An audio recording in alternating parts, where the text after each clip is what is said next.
Hello my dear student, welcome again. तो अब हम लोगों ने देख लिया एरे को कैसे बनाते हैं, कैसे क्रिएट करते हैं, उसमें डिफरेंट डिफरेंट डाटा टाइप के बारे में देख लिया। अब आता है कि कुछ हम एरे को जो हमने डाटा टाइप लिया हुआ है उनके ऊपर कुछ ऑपरेशन करें। जैसे जो हम क्या करें, दो एरे को आपस में जोड़ दें, या फिर एक एरे के पर्टिकुलर मतलब हर एक एलिमेंट, इंडिविजुअल एलिमेंट में कुछ वैल्यू ऐड करें या डिवाइड करें या सब्ट्रैक्ट करें, इसी तरीके से। तो यहाँ पर हम देखेंगे क्या ऑपरेशन इन नंपायर। यहाँ पर हमें क्या करना होगा, जैसे एडिशन हुआ, सब्ट्रैक्शन हुआ, मल्टीप्लीकेशन हुआ या फिर डिवीजन। और ये सब ऑपरेशन हम कहाँ कहाँ परफॉर्म करेंगे, या तो वन डायमेंशनल एरे में करेंगे या 2D एरे में ऑपरेशन परफॉर्म करेंगे। इसी को हम बोलते हैं क्या, मैट्रिक्स ऑपरेशन भी बोलते हैं। जो भी हम ऑपरेशन परफॉर्म करेंगे 2D एरे में, उसी को हम बोलते हैं क्या, मैट्रिक्स ऑपरेशन। फिर एक होता है क्या, स्केलर ऑपरेशन। इसमें क्या होता है, हमें हर एक जो भी हमारे पास एरे है उसके इंडिविजुअल एलिमेंट में कुछ वैल्यू को या तो ऐड करूं या सब्ट्रैक्ट करूं या मल्टीप्लाई करूं, कुछ भी करूं, मतलब एक सिंगल एलिमेंट से। फिर होता है इनवर्सल फंक्शन। ये क्या होता है, जो हमारा पाइथन नमपाई होता है, ये हमें कुछ इनबिल्ट मैथमेटिकल फंक्शन प्रोवाइड करता है जिनके हेल्प से हम, जैसे हमें किसी का लॉग वैल्यू निकालना हो, स्क्वायर रूट निकालना हो, तो हम इसके हेल्प से हम वैल्यू निकाल सकते हैं। फिर क्या होता है, एग्रीगेट फंक्शन। एग्रीगेट क्या, जैसे आपको सम निकालना हो, एवरेज निकालना हो, मिनिमम निकालना हो, ये सब हमारा क्या होता है, एग्रीगेट। और सिक्स क्या हम देखेंगे यहाँ पर, कंपेरिजन ऑपरेशन। जैसे हमें क्या है कि हमारे पास पूरा एरे का एलिमेंट है, हमें किसी एक पर्टिकुलर वैल्यू से पूरे एरे को कंपेयर करना है, तब वहां पर हम यूज करते हैं क्या, कंपेरिजन ऑपरेशन। तो चलिए हम सबसे पहले क्या देखते हैं, 1D एरे में ऑपरेशन। यहां पर हम क्या करेंगे, दो एरे लेंगे और फिर उनके बीच में ऑपरेशन परफॉर्म करेंगे। अब यहां पर आप एक एग्जांपल देखिए। यहां पर हमने क्या किया, एक एरे लिया ए नाम से। अब यहां पर आप सबको ये क्लियर हो गया होगा कि हम एरे को कैसे क्रिएट करते हैं। यहां पर हमने लिस्ट के हेल्प से एरे को क्रिएट क्रिएट किया हुआ है। ओके, तो हमारे ए एरे में क्या वैल्यू है, 1 2 3, और बी एरे में क्या वैल्यू है, 4 5 6। तो मैं चाहता हूं कि जो हमारा एरे है, ए और बी का जो इंडिविजुअल एलिमेंट आपस में ऐड हो जाए। तो अब देखिए, तो यहां पर ऐड करने के लिए हमें तो जब दोनों एरे के इंडिविजुअल एलिमेंट को ऐड करना, तो यहां पर हम सिंपल क्या लिखेंगे, ए प्लस बी। ओके, अब क्या हमें आउटपुट मिल जाएगा, 1 और 4 आपस में ऐड होके क्या हो जाएगा, 5। 2 और 5 आपस में ऐड के क्या हो जाएगा, 7। 3 और 6 आपस में ऐड होके क्या हो जाएगा, 9। ये देखिए आउटपुट आपको मैं दिखाता हूँ, क्या आ गया, 5 7 9। अब यहाँ पर आप एक चीज सोच के बड़े आपको आश्चर्य हुआ होगा कि सर आपने यहाँ पर कोई फॉर लूप यूज ही नहीं किया, आपने डायरेक्ट सिर्फ ए प्लस बी लिखा और दोनों का एलिमेंट आपस में ऐड हो गया। बिल्कुल, तो यहाँ पर किसका कॉन्सेप्ट यूज हुआ है, ठीक, हमारा नम पाई का यहाँ पर कॉन्सेप्ट है। इसी वजह से हमारा जो नम पाई में ऑपरेशन होते हैं बहुत फास्ट होता है। यहाँ पर जो भी ऑपरेशन हम परफॉर्म किए एलिमेंट वाइज किए, वो भी बिना फॉर लूप का यूज किए हुए। तो यही ये जो हमारा कॉन्सेप्ट, यही क्या होता है, वेक्टराइजेशन। यहाँ पर हमारा क्या हुआ, हमने फॉर लूप का यूज भी नहीं किया और इंडिविजुअल एलिमेंट का ऑपरेशन भी परफॉर्म कर लिया। अगर मान लीजिए यहीं पर आपको मल्टीप्लिकेशन करना हो, तो आप क्या लिखते हैं, चलिए मैं इसको कॉपी करता हूँ।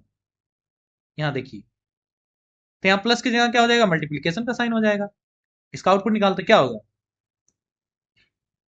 4 और 1 का मल्टीप्लिकेशन 4, 2 और 5 का मल्टीप्लिकेशन 10, और 6 और 3 का मल्टीप्लिकेशन क्या होगा, 80। तो ये था हमारा 1D एरे का ऑपरेशन। अब हम लोग देखते हैं क्या, 2D एरे का ऑपरेशन, या हम बोल सकते हैं क्या, मैट्रिक्स ऑपरेशन। अब आप सब यहां पर देखिए, यहां पर हमने दो 2D एरे लिया, या फिर हम बोल रहे हैं दो मैट्रिक्स लिया। कौन कौन सा, एक मैट्रिक्स ए है और दूसरा मैट्रिक्स बी है। अब हमें इन्हीं के बीच में ऑपरेशन परफॉर्म करना है। ओके, तो सबसे पहले हम क्या परफॉर्म करेंगे, सबसे पहले हमें मैट्रिक्स एडिशन परफॉर्म करना है। तो उसके लिए हमें क्या करना होगा, सिंपल लिखेंगे प्रिंट, और क्या लिखेंगे, ए प्लस बी। तो ये क्या हमें दे देगा, ये हमें मैट्रिक्स एडिशन परफॉर्म करके हमें रिजल्ट दे देगा। क्या रिजल्ट आएगा, 1 और 5 ऐड होगा क्या होगा 6, 2 और 6 ऐड होगा क्या आउटपुट आएगा 8, 3 और 7 ऐड होगा क्या होगा 10, 4 और 8 होगा क्या होगा आउटपुट 12। ये देखिए आउटपुट में आप, यही आउटपुट हो गया ना।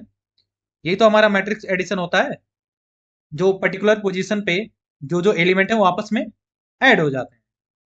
ओके, सिमिलरली अगर मैं इसमें दिखाऊं दो मैट्रिक्स का सब्ट्रैक्शन, इसके लिए हमें क्या करना होगा?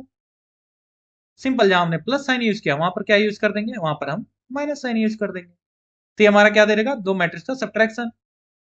और ये जो मैट्रिक्स ऑपरेशन, आप इसको जरूर अच्छे से देख लीजिए, क्योंकि ये आप एग्जाम में आएगा, सेमेस्टर एग्जाम में अच्छे से आएगा, आपको वहां विथ एग्जाम्पल में करना होगा, क्योंकि ये लॉन्ग टाइप क्वेश्चन में आता है। अब ये देखिए, जब हमने a माइनस बी किया तो क्या आ गया? -4 -4 -4। ऐसा क्यों? अब देखिए, 1 में से 5 जाएगा, क्या हो जाएगा? -4। 2 में से 6 जाएगा, क्या हो जाएगा? -4। 3 में से 7 जाएगा, क्या होगा? -4। और 4 में से 8 जाएगा, क्या हो जाएगा? -4। ठीक, ये होगा मैट्रिक्स सब्ट्रैक्शन। अब इसी में हम ऑपरेशन एक परफॉर्म करते हैं, एलिमेंट वाइज मल्टीप्लीकेशन। क्या? Element wise multiplication. तो यहां पर क्या होगा? जो पर्टिकुलर पोजीशन पे जो एलिमेंट है वो आपस में मल्टीप्लाई हो जाएंगे। जैसे 1 का मल्टीप्लाई किससे होगा? 5 से। 2 का मल्टीप्लीकेशन किससे होगा? 6 से। 3 का मल्टीप्लीकेशन किससे होगा? 7 से। 4 का मल्टीप्लीकेशन क्या होगा? 8 से। और फिर मल्टीप्लाई का हमें क्या मिल जाएगा? आउटपुट मिल जाएगा। ये देखिए, 5 इंटू 1 हुआ, क्या होगा? 5। 2 इंटू 6 हुआ, क्या हो गया? 12। 3 इंटू 7 हुआ, क्या हो गया? 21। 4 इंटू 8 हुआ, क्या हो गया? 32। ओके, अब इसी में हम लोग ये देखते हैं, ये तो हमारा हो गया बेसिक एडिशन, मल्टीप्लीकेशन, सब्ट्रैक्शन। इसी तरीके से आपका डिवीजन भी हो जाएगा अगर आप डिवीजन करना चाहें। ठीक, लेकिन आप सबके एग्जाम में ये पूछा जाता है कभी कभी, कभी कभी क्या है, मैक्सिमम टाइम में पूछ लेते हैं, मैट्रिक्स मल्टीप्लीकेशन। तो यहां पर आप बहुत लोग, मैक्सिमम जो स्टूडेंट है, तो ये सोचते हैं कि भाई हमने a इंटू बी लिख दिया, ये हमारा मल्टीप्लीकेशन, मैट्रिक्स मल्टीप्लीकेशन हो गया। नहीं, ये आपका होता है एलिमेंट वाइज मल्टीप्लीकेशन। आप सबने जब मैट्रिक्स पढ़े होंगे 11th या 12th में, तो वहां पर कैसे आप मल्टीप्लाई करते थे? आप पर्टिकुलर रो का पूरा मल्टीप्लीकेशन अगले के पूरे कॉलम से करते थे, फिर वहां पर सबको ऐड करके लिखते थे। तो सेम कॉन्सेप्ट यहां पर भी यूज होगा। तो जो हमारा मल्टीप्लीकेशन के लिए है, यहां पर हमें दो तरीके से हम यूज कर सकते हैं। या तो हम लिखें डॉट, और या फिर हम सीधे यूज करें क्या? @साइन का। हम दोनों में से चाहे जो यूज करें, हमारा आउटपुट सेम आएगा। चलिए हम आपको दिखाते हैं डॉट यूज करके। तो इसके लिए हमें क्या करना है? जैसे हमारे पास दो मैट्रिक्स कौन कौन से हैं? ए और बी। हमें उनके बीच में क्या करना है? मैट्रिक्स मल्टीप्लीकेशन करना है। तो हम यहां पर क्या लिखेंगे? हम लिखेंगे एनपी, फिर डॉट के बाद ये डॉट वाला साइन लगाने के बाद, ठीक है, फिर लिखेंगे डी ओ टी, और उसमें क्या पास कर देंगे हम? जो हमारा मैट्रिक्स है, कौन कौन सा? ए है, और फिर कॉमा लगा के बी। अब ये हमारा मैट्रिक्स मल्टीप्लीकेशन हमें रिटर्न कर देगा। देखिए, ओके।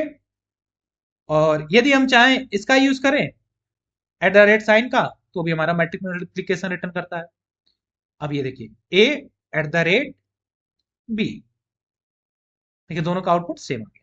क्या आया? 19, 22, 43, 50। देखिए दोनों आउटपुट सेम आया। तो यहां पर आप ये जो मैट्रिक्स मल्टीप्लीकेशन है, इसका जरूर ध्यान रखिएगा, क्योंकि ये आप सबके एग्जाम में पूछा ही जाता है। ओके, अब हम लोग आगे बढ़ते हैं और देखते हैं क्या? Scalar operation. अब स्केलर ऑपरेशन में क्या होता है? जैसे मान लीजिए, मैं आपको यहाँ पर फिर से एग्जांपल ये हमारा क्या है? ये हमारा एक 2D एरे था। ठीक है, चलिए मैं इसको कॉपी कर लेता हूँ, फिर से यहाँ ले आता हूँ, जिससे आपको समझने में आसानी। ये हमारा एरे था, 2D एरे, या फिर इसको मैट्रिक्स बोले। अब मैं चाहता हूं कि ये जो हर एक पर्टिकुलर एलिमेंट है, इसमें एक वैल्यू ऐड हो जाए, या सब्ट्रैक्ट हो जाए, या मल्टीप्लाई हो जाए, कुछ भी हो जाए। आप जो मर्जी आप सो अर्थमेटिक ऑपरेशन कर सकते हैं। तो मैं यहाँ सिंपली ऐड कर रहा हूँ। मैं चाहता हूँ कि 1 में 2 ऐड हो, 2 में भी 2 ऐड हो जाए, 3 में भी 2 ऐड हो जाए, और 4 में भी 2 ऐड हो जाए, या फिर जो भी आप वैल्यू चाहे। मान लीजिए मैं चाह रहा हूँ 5 ऐड। तो यहाँ हमें सिंपल क्या लिखना होगा? इसको एक बार एग्जीक्यूट करता हूँ, जिससे मेरा वेरिएबल बन जाए। यहाँ लिखूंगा प्रिंट ए, क्या करना है मुझे? ऐड करना 5 + 5। अब देखिए यहाँ पर हमें आउटपुट क्या मिल जाएगा? 6, 7, 8, 9। 1 में 5 ऐड हुआ, क्या हो गया? 6। 2 में 5 ऐड हुआ, 7। 3 में ऐड हुआ, 8। 4 में ऐड हुआ, 5। क्या हो जाएगा? ओके, तो ये था हमारा क्या? Scalar operation. इतना क्लियर हो गया होगा। इसी को हम बोलते हैं स्केलर। अगर मान लिया आपके एग्जाम में आता है कि स्केलर ऑपरेशन परफॉर्म कीजिए, तो आप इस तरीके से कर सकते हैं। अब चलिए हम आगे बढ़ते हैं नेक्स्ट में। अब यहाँ पर देखिए हमारा नेक्स्ट क्या है, यूनिवर्सल फंक्शन। तो पाइथन नमपाई जो है हमें कुछ बुल्टिन मैथमेटिकल फंक्शन प्रोवाइड करता है, जिनके हेल्प से हम डायरेक्टली अपने एरे में यूज कर सकते हैं और आउटपुट निकाल सकते हैं। जैसे मान लिया हमें क्या चाहिए था, हमें हमारा जो भी एरे के एलिमेंट है उनका स्क्वायर रूट को चाहिए। हम क्या लिखेंगे, सिंपल सीधे लिखेंगे np डॉट sqrt, फिर जिस एरे का चाहिए वो वैल्यू पास कर देंगे और वो हमें हर एक इंडिविजुअल एलिमेंट का स्क्वायर रूट निकाल के हमें आउटपुट में दे देगा। ये हमने किया। चलिए हम इसको प्रिंट करते हैं। यहाँ पर क्या लिखेंगे, प्रिंट। और ये देखिए हमारा 1 का स्क्वायर रूट क्या होता है 1, 2 का स्क्वायर रूट क्या होता है 1.4, और 3 का क्या स्क्वायर रूट 1.7 समथिंग होता है, और 4 का स्क्वायर रूट क्या होगा 2। इसी तरीके से अगर हम इसमें और देखें, मान लीजिए इसी तरीके से हमें क्या चाहिए, हम चाहते हैं कि सबका एक्सपोनेंट वैल्यू हमें मिल जाए। एक्सपोनेंट वैल्यू मतलब कि e की पावर 1, e की पावर 2, e की पावर 3, e की पावर 4। तो उसके लिए क्या हमें हमें पाइथन में हमें जो नंपाई प्रोवाइड करता है exp फंक्शन, उसमें क्या करेंगे, हम ये एरे पास करेंगे और हमें सबका एक्सपोनेंट वैल्यू मिल जाएगा। ये देखिए 2, e की पावर 1 का वैल्यू क्या होता है 2.7 समथिंग, और e के पावर 2 का वैल्यू होगा 7, e के पावर 3 का वैल्यू हो जाएगा 20 पॉइंट समथिंग, और e के पावर 4 का वैल्यू हो जाएगा 54। इसी तरीके से नेक्स्ट फंक्शन हमारा जो है इसी में है, जिससे हमें लॉगरिथमिक वैल्यू चाहिए। तो यहाँ पर क्या हो जाएगा, सबका लॉग वैल्यू निकल जाएगा। यहाँ देखिए लॉग 1 की वैल्यू क्या होता है 0, और लॉग 2 की वैल्यू क्या होता है 0.693, लॉग 3 का वैल्यू 1 पॉइंट समथिंग। ये आपको रटना नहीं है, ये आप कुछ यूनिवर्सल फंक्शन होता है जो हम यूज करके अपने एरे में डिफरेंट डिफरेंट ऑपरेशन परफॉर्म कर सकते हैं। ठीक, अब हम नेक्स्ट देखते हैं कौन सा, एग्रीगेशन ऑपरेशन। तो एग्रीगेशन ऑपरेशन क्या करता है, चलिए मैं यहाँ पर फिर से यही एरे लेता हूँ क्योंकि ये ऊपर चला जा रहा है, जिससे आपको समझने में आसानी हो। ये देखिए हमने यही एरे लिया। अब यहाँ पर हम ऑपरेशन परफॉर्म करते हैं। तो सबसे पहले हम लिखते हैं प्रिंट, क्योंकि हमें वैल्यू को प्रिंट करना है। अब देखिए एग्रीगेट क्या करता है, इसमें हमारा डिफरेंट डिफरेंट फंक्शन होते हैं, ये हमारा इंटायर एरे पे अप्लाई होता है और हमें एक सिंगल आउटपुट मिलता है। जैसे क्या हो गया, सम, मीन, मैक्स, मिन। तो जैसे अगर मैं यहाँ पर सम लगाऊं तो हमारा जो भी एरे के वैल्यू है सभी का सम होकर हमें आउटपुट में मिल जाएगा। अब जैसे यहाँ पर अगर मैं सम लगाऊंगा तो यहाँ पर क्या होगा 1 + 2 कितना होगा 3, 3 + 3 6, 4 10। यहाँ पर हमें आउटपुट क्या मिलेगा 10। ये देखिए हमें क्या मिल गया 10। ये सारे एलिमेंट को आपस में क्या किया, सम कर दिया और उनका वैल्यू हमें रिटर्न कर दिया। अब इसी में अगर मैं आपको और दिखाऊं, जैसे मान लीजिए मुझे क्या चाहिए, मेरे एरे में जो भी है मुझे उसका मैक्स वैल्यू चाहिए। हमारे मैक्स वैल्यू क्या है 4, हमें यहाँ पर आउटपुट क्या मिल जाएगा 4।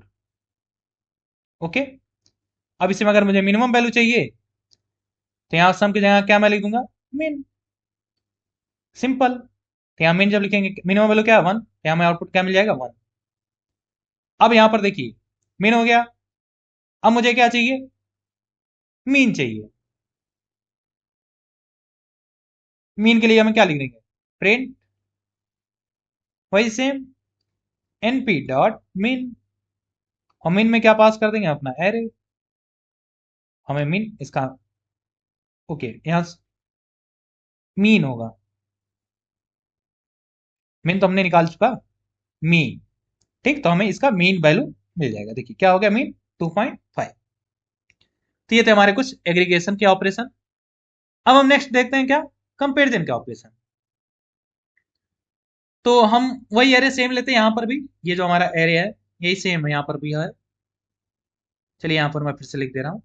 ओके, अब मैं चाहता हूँ भाई, आपने सबने कंपेरिजन में पढ़ा था क्या होता है, greater than, less than, greater than or equal to, less than or equal to. तो आप सारा यहाँ पर यूज कर सकते हैं।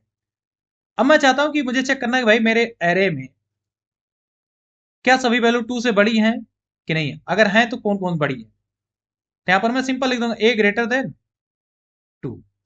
तो अब क्या होगा, जो वैल्यू बड़ी होगी वहां पर ट्रू लिख के आ जाएगा, और जो वैल्यू छोटी होगी वहां पर क्या लिख के आ जाएगा फॉल्स। ये देखिए क्या आ गया, क्या हमारा 1 2 से बड़ा है, नहीं फॉल्स। क्या हमारा 2 2 से बड़ा है, नहीं क्योंकि इक्वल है तो यहाँ पर हमने क्या लिया, सिर्फ ग्रेटर देन हमें चाहिए, तो यहाँ पर ये भी फॉल्स आ गया। क्या 3 हमारा 2 से बड़ा होता, बिल्कुल यहाँ क्या आ गया ट्रू। क्या 4 हमारा 2 से बड़ा होता, बिल्कुल, तो यहाँ पर क्या आ गया।